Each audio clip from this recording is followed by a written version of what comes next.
कामदेव का आश्रम। दूसरे दिन ब्रह्म मुहूर्त में निद्रा त्याग कर मुनि विश्वामित्र तृण शैयाओं पर विश्राम करते हुए राम और लक्ष्मण के पास जाकर बोले, हे राम और लक्ष्मण, जागो, रात्रि समाप्त हो गई है। कुछ ही काल में प्राची में भगवान भुवन भास्कर उदित होने वाले हैं। जिस प्रकार वे अंधकार का नाश कर समस्त दिशाओं में प्रकाश फैलाते हैं, उसी प्रकार तुम्हें भी अपने पराक्रम से राक्षसों का विनाश करना है। नित्य कर्म से निवृत्त हो, संध्या उपासना करो, अग्निहोत्र आदि से देवताओं को प्रसन्न करो, आलस्य को त्यागो और शीघ्र उठ जाओ, क्योंकि अब सोने का समय नहीं है। गुरु की आज्ञा प्राप्त होते ही दोनों भाइयों ने शैया त्याग दिया और नित्य कर्म एवं स्नान ध्यान आदि से निवृत्त होकर मुनिवा के साथ गंगा तट की ओर चल दिए। वे गंगा और सरयू के संगम, जहाँ पर ऋषि मुनियों तथा तपस्वियों के शांत व सुंदर आश्रम बने हुए थे, पर पहुँचे।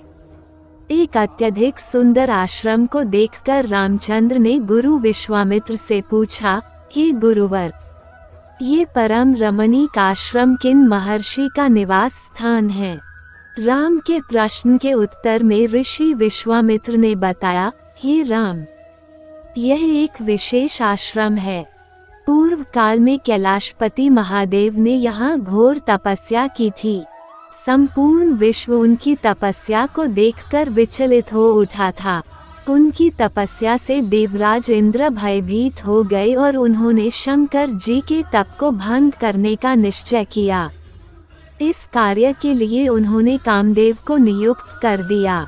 भगवान शिव पर कामदेव ने एक के बाद एक कई बाण छोड़े, जिससे उनकी तपस्या में बाधा पड़ी। क्रुद्ध होकर महादेव ने अपना तीसरा नेत्र खोल दिया। उस तीसरे नेत्र की तेजोमय ज्वाला से जलकर कामदेव भस्म हो गए। देवता होने के कारण कामदेव की मृत्यु नहीं हुई, केवल शरीर ही नष्ट हुआ। इस प्रकार अंग नष्ट हो जाने के कारण उसका नाम अनंग हो गया और इस स्थान का नाम अंगदेश पड़ गया। ये भगवान शिव का आश्रम है, किंतु भगवान शिव के द्वारा यहाँ पर कामदेव को भस्म कर देने के कारण इसे कामदेव का आश्रम भी कहते हैं।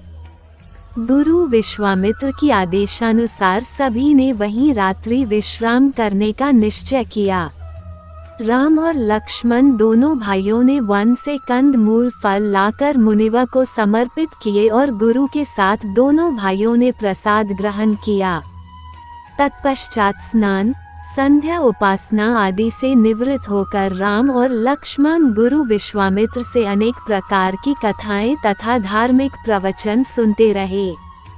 अंत में गुरु की यथोचित सेवा करने के पश्चात आज्ञा पाकर वे परम पवित्र गायत्री मंत्र का जाप करते हुए तृण शैयाओं पर जा विश्राम करने लगे।